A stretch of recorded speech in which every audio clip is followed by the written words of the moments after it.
Hello everyone, welcome to Okul classes. Okul classes में आपका स्वागत है। पिछली क्लास में हमने इंडिया यूके रिलेशनशिप पर चर्चा किया था, जिसमें हमने इंडिया और यूके के बीच में रिलेशनशिप से संबंधित जो कोऑपरेशन के क्षेत्र थे और चुनौतियां थी उस पर चर्चा की थी। आज हम इंडिया और फ्रांस के रिलेशनशिप पर बात करने वाले हैं। इंडिया और फ्रांस का रिलेशनशिप काफी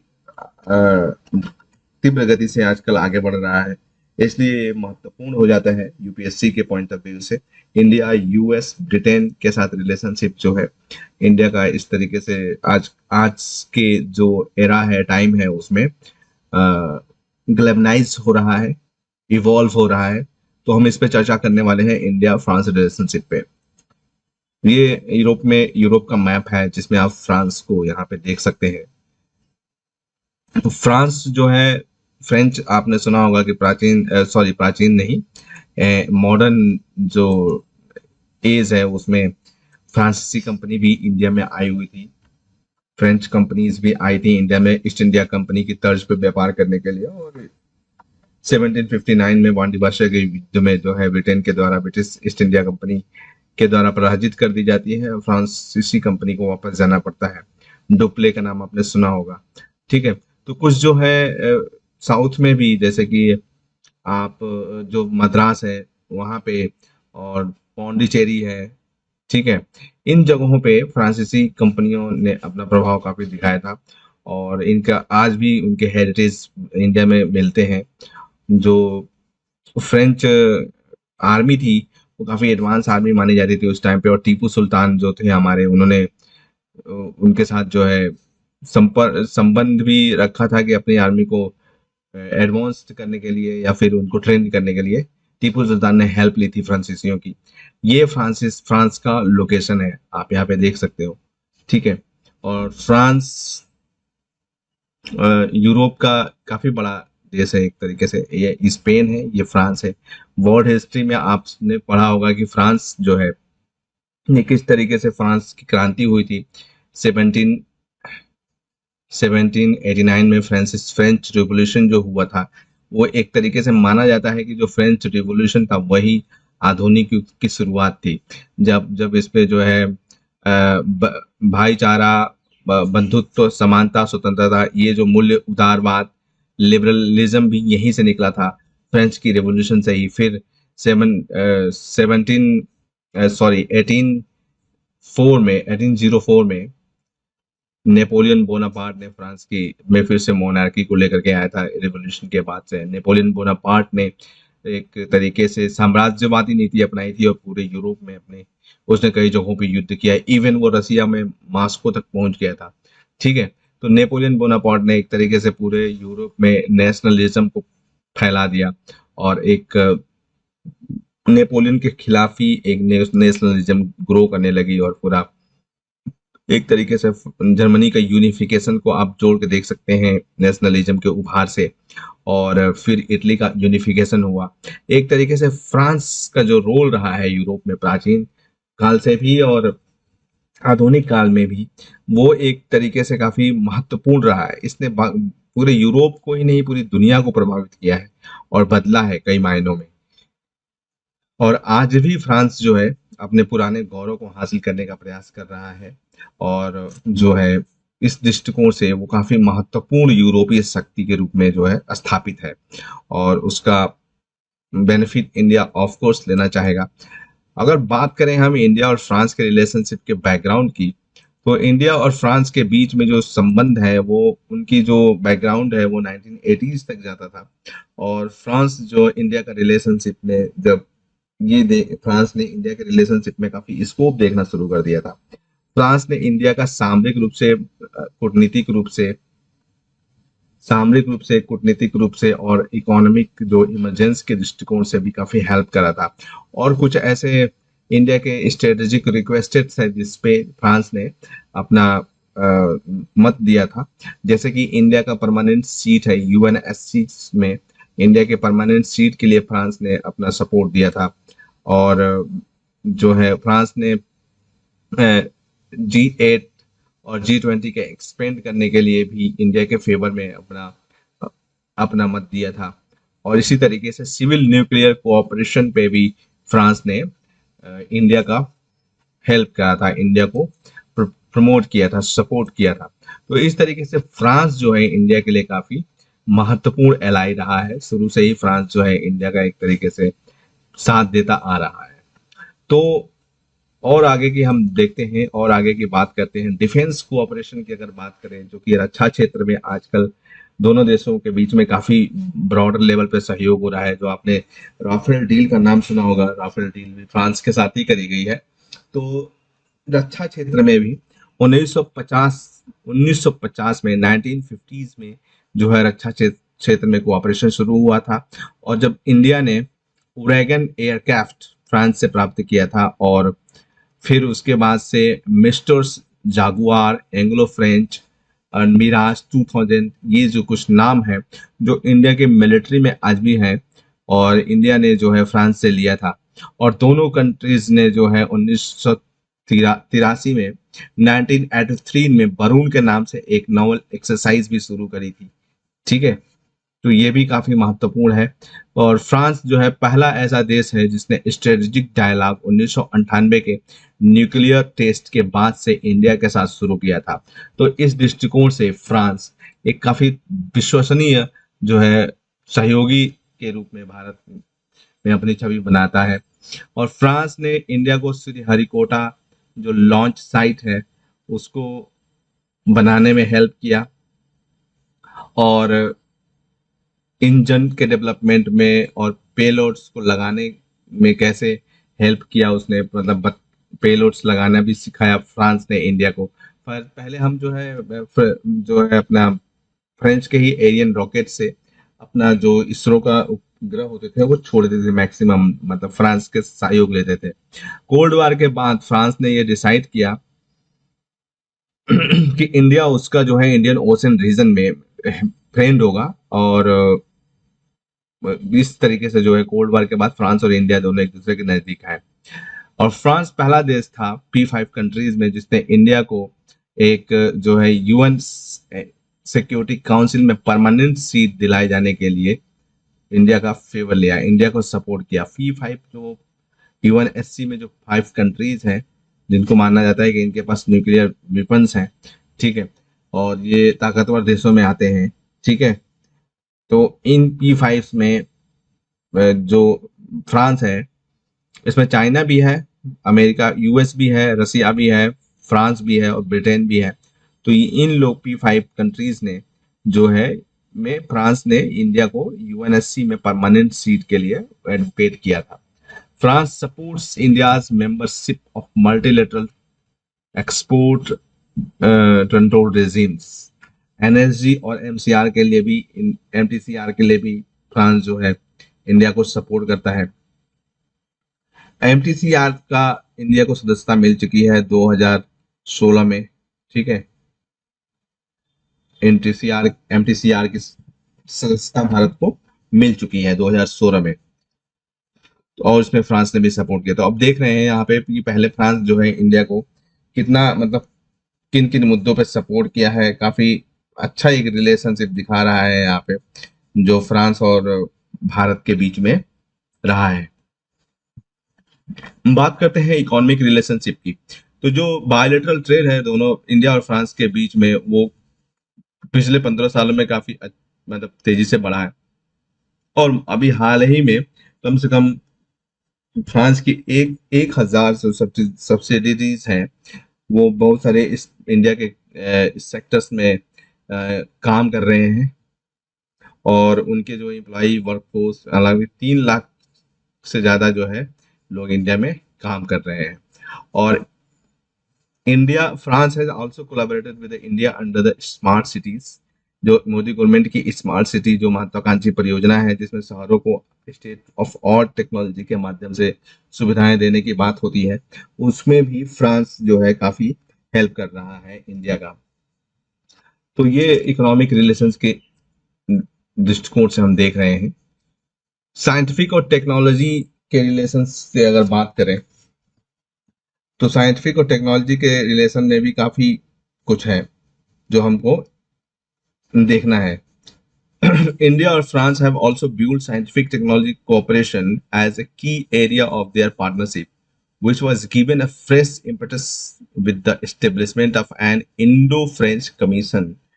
ये आप फैक्ट्स याद रखिएगा, Indo French commission for scientific and technological cooperation. ये कमीशन बनाया गया था दोनों देशों के बीच में साइंटिफिक और वैज्ञानिक और तकनीकी सहयोग को बढ़ाने के लिए। तो साइंटिफिक रीजन क्षेत्र में हम इसको देख सकते हैं। और हाल ही में the vision for the international solar alliance, ठीक है, अंतरराष्ट्रीय जो है सौर ऊर्जा अलायंस, दोनों कंट्री ने मिल करके स्टेब्लिश किया था। इंटरनेशनल सोलर अलायंस दोनों कंट्रीज ने मिल करके किया था। आर्थिक जो रिलेशनशिप है इसमें कुछ बातें और भी है जो हम बात कर सकते हैं। भारत और फ्रांस ने द्विपक्षीय व्यापार और निवेश को बढ़ावा देने और आर्थिक जो उसके ऑपरेटर्स हैं उनके लिए, उनके लाभ के लिए बाजार के पहुंच जैसे मुद्दों के समाधान को भी एक मतलब रूपरेखा तय किया है। और जो कंसर्न्स के इश्यूज हैं भारत, फ्रांस और भारतीय कंपनियों के लिए व्यापार और निवेश से जुड़े कंसर्न्स के मुद्दे हैं उनको सुलझाने के लिए संयुक्त रूप से काम करने का भी निर्णय लिया है। हाल ही में जो फ्रांस के उच्चाधिकारियों के साथ भारत की बातचीत हुई है, और जब वो तब हुई है जब भारत के प्रधानमंत्री नरेंद्र मोदी जी फ्रांस गए हुए थे, तब की हम बात कर रहे हैं। और भारत और फ्रांस ने संयुक्त रूप से सहमति भी व्यक्त की है कि वे उच्च स्तरीय आर्थिक और वित्तीय वार्ता को फिर से सक्रिय करेंगे। तो ये एक अच्छा डेवलपमेंट है दोनों देशों के बीच में। अब यहाँ पे हम आगे बढ़ते हुए देखते हैं क्लाइमेट चेंज। क्लाइमेट चेंज का मुद्दा काफी महत्वपूर्ण है इस टाइम पे। पूरी दुनिया क्लाइमेट चेंज के इशू से जूझ रही है। क्लाइमेट चेंज बेसिकली क्या है? क्लाइमेट चेंज जो है इस पे अगर हम थोड़ा सा बात करना चाहें तो क्लाइमेट चेंज जो है ग्लोबल जो वार्मिंग है, ग्लोबल वार्मिंग उसका रिजल्ट है climate change. Climate change is a result of global warming. और ग्लोबल वार्मिंग कैसे हो रहा है? ये एंथ्रोपोजेनिक रीजन की तरफ एंथ्रोपोजेनिक कारणों से जो है हो रहा है ग्लोबल वार्मिंग। और ग्लोबल वार्मिंग का रिजल्ट क्या है? Climate change. हालांकि पहले भी क्लाइमेट चेंज होता था लेकिन वो इतनी तीव्र गति से और इतने बड़े पैमाने पे नहीं होता था, इसलिए एंथ्रोपोजेनिक रीजंस माना जाता है। ग्लोबल वार्मिंग का मतलब है कि जो विश्व का धरती का औसत तापमान है वो बढ़ रहा है, ठीक है। और औसत तापमान धरती का बढ़ने का मतलब है, आपने ऊर्जा प्रोफाइल या बजट प्रोफाइल पढ़ा होगा ज्योग्राफी में, तो उसका मतलब है कि जो अनियमितताएं हैं क्लाइमेट में वो दिखाई देने लगेंगी, जैसे कि आइस का मेल्ट होना, आइस जो कैप्स हैं उनका मेल्ट होना, अंटार्कटिका का मेल्ट होना, और समुद्री sea rise in the sea water level, और इस तरीके की दिक्कतें हो रही हैं। तो क्लाइमेट चेंज वास्तव में एक काफी ग्लोबल इश्यू बना हुआ है और जो ह्यूमन एग्जिस्टेंस है एक्चुअली उसके लिए भी खतरा है। मास आज पूरी दुनिया जो है एक बहुत सबसे बड़े लार्जेस्ट मास एक्सटिंक्शंस के कगार पे खड़ी है। तो इसका एक रीजन यही है कि ह्यूमन एंथ्रोपोजेनिक रीजंस। तो मास एक्सटेंशन के साथ साथ आदमी के मतलब ह्यूमन के खुद के भी एग्जिस्टेंस पे खतरा है जो क्लाइमेट चेंज हो रहा है। आप देखोगे क्लाइमेट बदलेगा तो किस तरीके से युद्ध जैसी परिस्थितियां भी बनेंगी। तो ये आदमी के अस्तित्व पर भी एक खतरा के रूप में क्लाइमेट चेंज बन रहा है और मानव मानव सभ्यता की सबसे बड़ी चुनौतियों में से एक है ये। तो क्लाइमेट चेंज जो है अब दोनों देशों के बीच में एक नया जो है एस्पेक्ट्स है जुड़ा हुआ है, और दोनों देश जो है अपने जो राजनीतिक इच्छा शक्ति है उसको मजबूत बनाते हुए दो संयुक्त प्रयास करना चाहते हैं क्लाइमेट चेंज को रोकने के लिए, इसके खिलाफ इसको लेकर के जो भी वैश्विक प्रयास किए जा रहे हैं उनको और तीव्रता प्रदान करने के लिए, तकनीकी विकसित करने के लिए और नॉलेज एक्सचेंज करने के लिए इस फील्ड में, और ताकि दोनों को इससे लाभ हो सके। तो ऐसा प्रयास जो है इंडिया और फ्रांस के द्वारा किया जा रहा है। क्लीन एनवायरमेंट फ्रेंडली टेक्नोलॉजी, ये भी जो है सीधे सीधे किससे जुड़ा हुआ है? ये जुड़ा हुआ है आपका क्लाइमेट से। एनवायरमेंट फ्रेंडली जब रहेगा टेक्नोलॉजीज, तो क्या होगा, उससे उससे फायदा ये होगा कि जो हार्मफुल ग्रीन हाउस गैसेस हैं, उनको जो है उनके इमिशन को कंट्रोल किया जा सकता है, जिससे कि जो है हमारे पर्यावरण को नुकसान पहुंच रहा है, जो ये ग्लोबल वार्मिंग की समस्या है वो बढ़ रही है। तो France is ahead on the curve of developing technologies that minimise the environmental impact and manufacturing. France बहुत काफी तेजी से जो है अब टेक्नोलॉजीज का विकास कर रहा है, जो इन्वायरमेंटल इम्पैक्ट और मैन्युफैक्चरिंग, जो मैन्युफैक्चरिंग प्रोसेस का इन्वायरमेंटल इम्पैक्ट है, उसको जो है कम करेंगे। और इन टेक्नोलॉजीज को इंडियन मैन्युफैक्चरिंग इंडस्ट्री में अडॉप्ट किया जा सकता है। और इससे क्या होगा कि इंडिया की भी जो इन्वायरमेंटल मैन्युफैक्चरिंग कंट्रीज हैं, इंडियन मैन्युफैक्चरिंग कंट्रीज, वो भी इन्वायरमेंट फ्रेंडली हो जाएंगी। ठीक है, तो इस तरीके से फ्रांस का सहयोग इंडिया ले सकता है। और अपने जो इमिशंस लिमिट्स हैं, जो कमिटमेंट्स हैं, जो उनको जो पूरा करने के लिए इन इसका काफी हेल्प मिल सकता है इंडिया को।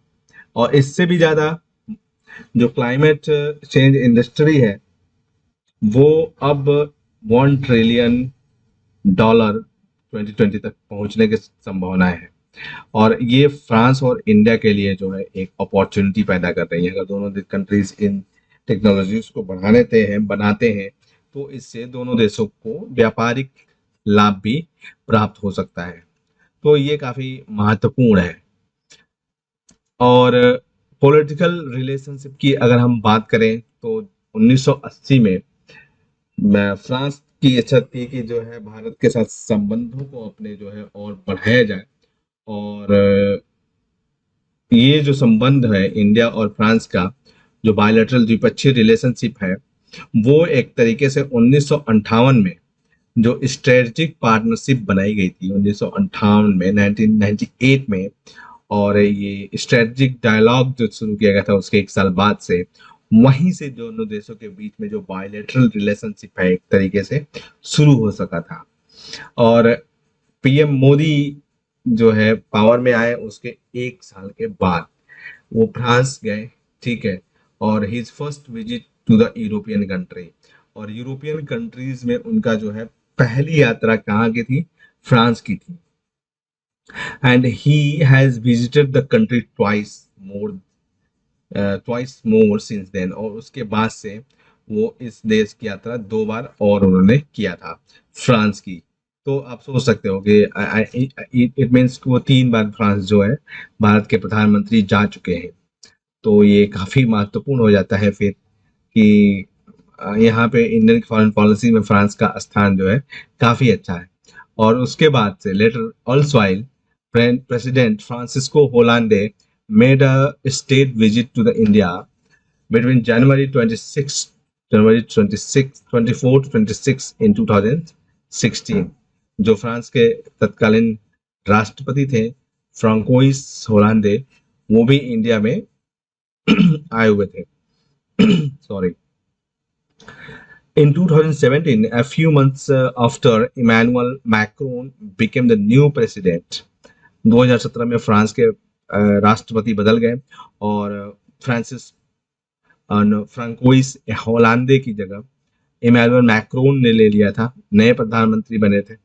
फिर पीएम मोदी जो है वो फिर पेरिस गए और वो वहाँ के जो नए प्रधानमंत्री हैं, वह राष्ट्रपति हैं इमैनुअल मैक्रोन, उनसे उन्होंने मुलाकात की।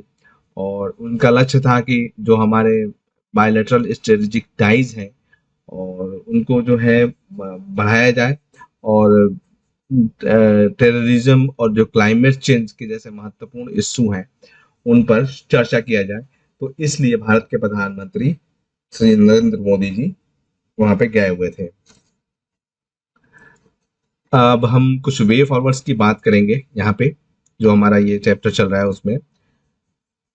तो वे फॉरवर्ड में अगर हम देखें तो France which had sought strategic autonomy within the framework of its alliance with the US, and India, which has valued independent foreign policy, are neutral partners in the building the new coalition for an uncertain era।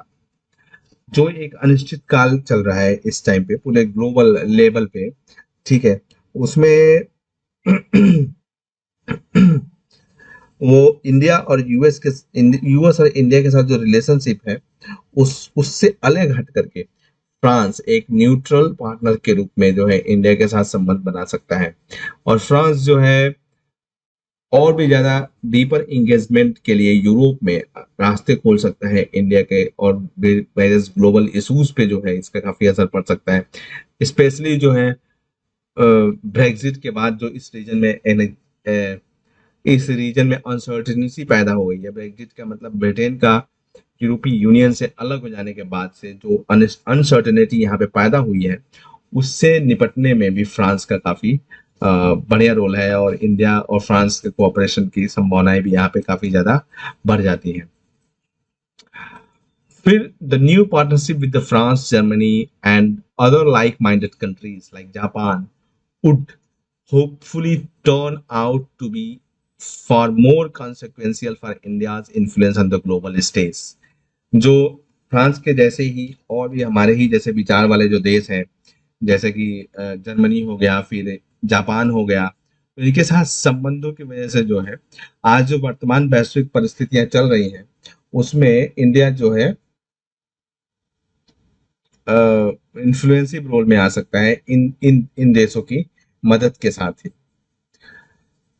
तो ये हमने एक relationship देखा। इसके बाद हम कुछ और भी प्रमुख बिंदुओं पर चर्चा करेंगे। जो प्रधानमंत्री नरेंद्र मोदी जी जब दो वहां पे गए थे, अभी फ्रांस में गए थे, तो दोनों देशों ने आतंकवाद की तो एक तरीके से कंडेम किया उसको, और साथ ही जो अफगानिस्तान में शांति की प्रक्रिया पर भी चर्चा की थी।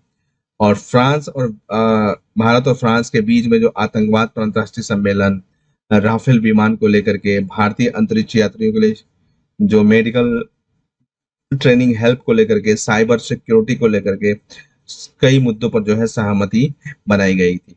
अगर हम आतंकवाद की बात करें तो दोनों देशों ने money no money for terror, जो नो मनी फॉर टेरर के कॉन्सेप्ट को प्रमोट किया। फ्रांस ने आतंकवाद पर वैश्विक सम्मेलन आयोजित करने के भारत के प्रस्ताव का समर्थन भी किया, और साथ ही दोनों देशों ने मिलकर के मेलबोर्न में आतंकवाद के जो फंडिंग को लेकर के या वित्त पोषण को लेकर के जो नो मनी टेरर का आयोजन हुआ था, उसमें भी समर्थन, पूरी दुनिया से समर्थन देने को कहा था। नो मनी फॉर टेरर जो वित्त पोषण को लेकर के संयुक्त राष्ट्र संघ के देशों का एक आयोजन होगा। भारत और फ्रांस दोनों देशों की जो नोडल एजेंसियां हैं, जो जांच एजेंसियां हैं, उनके बीच में आपस में सहयोग बढ़ाने की भी संभावना काफी है, ताकि जो कट्टरपंथ की ऑनलाइन घटनाओं के निपटने के लिए प्रयासों हेतु सहमति व्यक्त की। और वर्ष 2018 में दोनों जो पक्ष हैं वो ऑनलाइन कट्टरता पर सहयोग देने के लिए सहमत हुए। ऑनलाइन कट्टरता का मतलब होगा कि जो इंटरनेट के माध्यम से ब्रेन वॉश करके यंग बॉयज को, लड़कों को या एडल्ट्स को बुलाया जाता है आतंकवादियों के द्वारा। आईएसआईएस का आपने सुना होगा, केरला से भी बहुत सारे लोग गए। फ्रांस भी इसी तरीके की समस्याओं से ग्रस्त हो रहा है, जैसे कि आप पास को वो वहां पे जो, मुझे उसका नाम अभी याद नहीं आ रहा है, जो कार्टून बनाया गया था और जिस पर इस्लामिक टेररिस्ट ने हमला किया था। तो फ्रांस में इस तरह की घटनाएं काफी हो चुकी हैं, काफी होती रही हैं, तो आतंकवाद से फ्रांस भी पीड़ित है।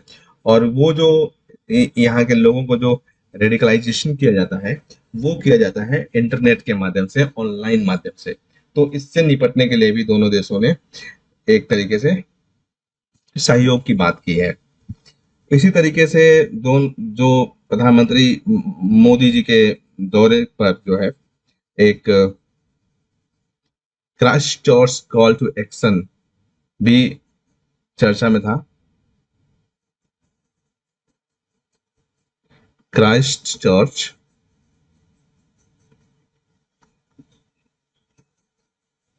Call to action, Christchurch call to action जो है एक समझौता है, एग्रीमेंट,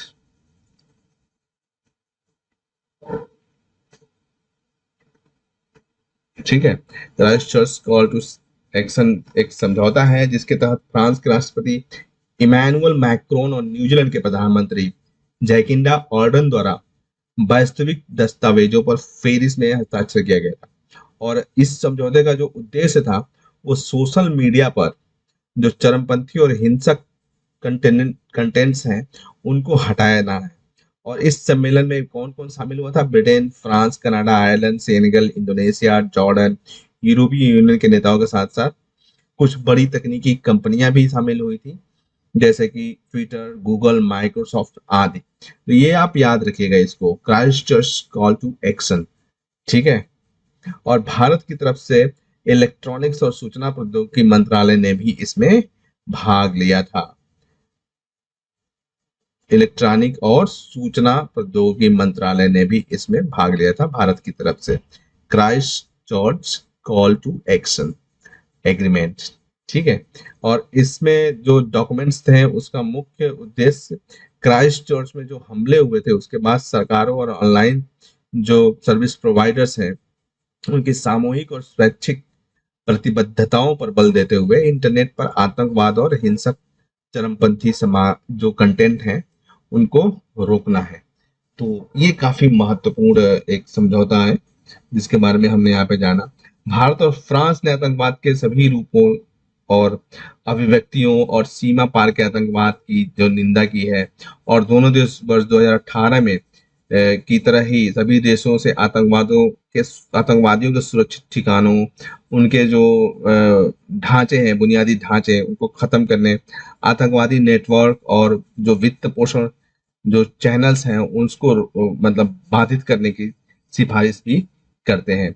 और अलकायदा, आईएस जैसे मोहम्मद, हिजबुल मुजाहिदीन, लश्कर ए तैयबा जैसे जो आतंकवादी संगठन है उनके जो सीमा के पर उनके प्रसार को रोकने के लिए दोनों देशों ने मिल करके काम करने का बात कही है। और जो ये आतंकवादी संगठन है इनके सहयोगियों द्वारा जो प्रशिक्षण इनके सहयोगियों द्वारा जो दक्षिण एशिया और साहेल क्षेत्र है अफ्रीका का वहां पे जो प्रभाव है इनका शांति सुरक्षा को वहां पे सुनिश्चित करने की बात पे दोनों देश सहमत हुए हैं।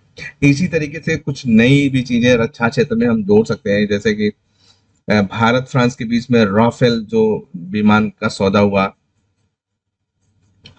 राफेल डील हुई थी। इसमें जो है सितंबर में भारत में राफेल विमान मिलने भी लगा था। और भारत और फ्रांस ने रक्षा के क्षेत्र में दोनों के बीच संबंधों को वह काफी सेटिस्फैक्टरी बताया है और मेक इन इंडिया जैसे कार्यक्रमों में पर जो है कोऑपरेशन की बात भी की। अब बात अगर हम न्यूक्लियर की करें तो भारत और फ्रांस के सहयोग से क्या बना, जैतापुर परमाणु से ऊर्जा संयंत्र का क्रियान्वयन किया जा रहा है।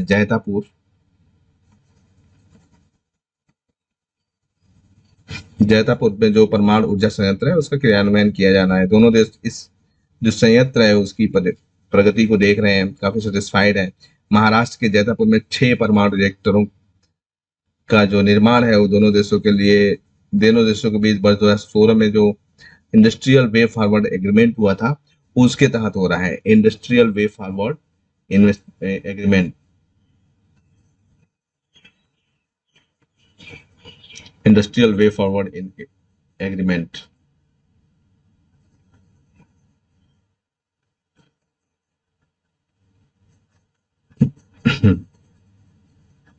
ठीक है, आप इसको चाहो तो लिख सकते हो। इसके तहत अंतरिक्ष में तो हमने बात किया था, इसमें फ्रांस अभी कुछ आगे की जो अंतरिक्ष में है, फ्रांस ने भारतीय अंतरिक्ष यात्रियों की जो चिकित्सा प्रशिक्षण सहायता के लिए सहमति व्यक्त की है। वर्ष 2022 में भारत के मानव युक्त अंतरिक्ष मिशन का जो है पार्ट होंगे, यानी कि चिकित्सा प्रशिक्षण सहायता जो फ्रांस देगा, जो हमारे 2022 में मानव अंतरिक्ष यात्रा के लिए जो पार्ट होंगे उनको। और भारत और फ्रांस ने जो है संयुक्त समुद्री जो डोमेन है वहां पे भी जागरूकता मिशन के लिए एक रूपरेखा तैयार करी है।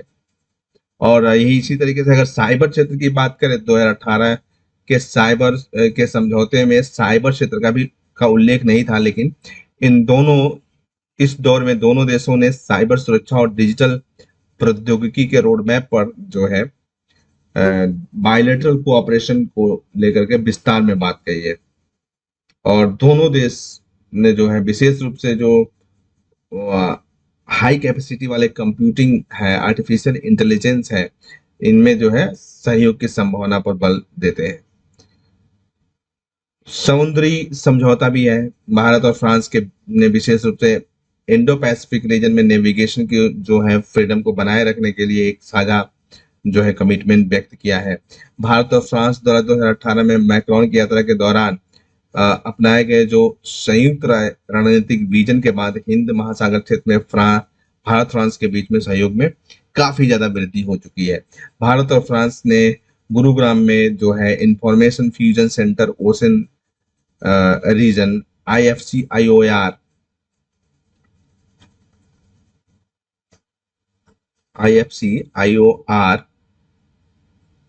में वाइस शिपिंग समझौते पर भी कार्यान्वयन के लिए एक फ्रांसीसी संपर्क अधिकारी को वहां पे सपोर्ट नियुक्त करने की बात कही है। So sorry. और तो ये कुछ जो है इंडिया और फ्रांस के बीच में संबंधों पे हमने बात करी, और जो काफी आप देख सकते हैं कि किस तरीके से डाइवर्सिफाइड है और काफी आगे भी बढ़ रहा है। तो अब हम इस क्लास को यहीं पे खत्म करते हैं। आज के लिए बस इतना ही। फिर अगले क्लास में हम अब यूनाइटेड स्टेट ऑफ अमेरिका के साथ भारत के संबंधों पर चर्चा शुरू करेंगे, जो कि आपके एग्जाम के लिए काफी महत्वपूर्ण होगा। तो अगर आपने अभी तक हमारे चैनल को सब्सक्राइब नहीं किया है तो जल्दी से कर लीजिए, और साथ ही बेल आइकन को प्रेस कर लीजिए ताकि आपको हमारे आगे आने वाले वीडियोस के नोटिफिकेशन समय समय पर मिलते रहे। अगर आपको इस टॉपिक में समझाए गए किसी भी कॉन्सेप्ट को लेकर कोई भी क्वेरी है तो आप नीचे कमेंट सेक्शन में लिख सकते हैं। मैं खुद पर्सनली उसका रिप्लाई 24 घंटे के भीतर करूंगा। आप हमें सुझाव भी दे सकते हैं ताकि अगर जरूरत पड़े तो हम उसमें सुधार कर सकते हैं। आप हमसे हमारी ओकुल वेबसाइट, हमारे Facebook page, Twitter page, Telegram channel या फिर ईमेल के माध्यम से भी जुड़ सकते हैं। ये सभी लिंक्स नीचे डिस्क्रिप्शन में दिए गए हैं। और इन वीडियोस को अपने दोस्तों के साथ, अपने कलीग्स के साथ शेयर करना नहीं भूलें ताकि इनसे उनकी भी हेल्प हो सके। इस सेशन में हमसे जुड़ने के लिए आपका बहुत बहुत धन्यवाद। मिलते हैं अगले सेशन में बहुत जल्द। तब तक ओकुल के साथ लर्निंग को एंजॉय करते रहें। Thank you so much.